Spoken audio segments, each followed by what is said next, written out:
So মাননীয় chief whip যে statement দিয়েছেন, is that true or untrue? মাননীয় স্পিকার, আমি ক্ষমা প্রার্থী যে তথ্যটা যেটা এসছে এটা আমার কাছে আসলে প্রশ্নটা এরকম ছিল। সরি। জি, মাননীয় চিফ হুইপ। মাননীয় স্পিকার, গত 9/4/26 তারিখে বাংলাদেশের বগুড়া এবং শেরপুরে দুটি উপনির্বাচন হয়েছে। তা সেখান থেকে আমাদের মাননীয় সদস্য, শেরপুর 1 আসনে নির্বাচিত মাননীয় সদস্য হাফেজ রাশেদ, তিনি তার বক্তব্য বলেছিলেন তাদের একজন কর্মী সেই নির্বাচনে নিহত হয়েছে এবং তিনি এখানে পাঠ করেছেন নিরাজন। মাননীয় স্পিকার, পরবর্তীতে জানা গেছে সেই কর্মী নিহত হয় নাই এবং তিনি জীবিত আছেন।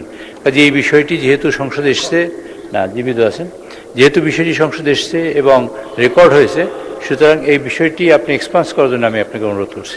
ধন্যবাদ মাননীয় সদস্য। রাশেদ সাহেব আছেন এখানে? সো মাননীয় চিফ হুইপ যে স্টেটমেন্ট দিয়েছেন, is that true or untrue? মাননীয় স্পিকার, আমি ক্ষমা প্রার্থী যে তথ্যটা যেটা এসছে এটা আমার কাছে আসলে প্রশ্নটা এরকম ছিল। Sorry.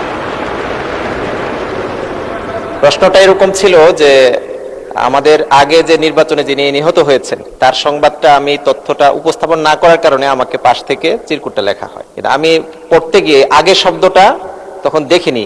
In the mean time যিনি অসুস্থ ছিলেন, অর্থাৎ যিনি আহত ছিলেন, তিনি কিন্তু মারাত্মক আহত ছিলেন এবং তিনি সেন্সলেস অবস্থায় ছিলেন। আমার কাছে ইনফরমেশনটা এরকম মনে হয়েছিল যে উনার কথাটাই বলা হয়েছে। তো পরবর্তীতে আমি নোটিশ দিতে চেয়েছিলাম, কিন্তু কোনো কারণে আমি দিতে ভুলে গেছি আর কি। সরি। ধন্যবাদ মাননীয় সদস্য। সো মাননীয় চিফ হুইপ, এটা এক্সপান্স করা হলো।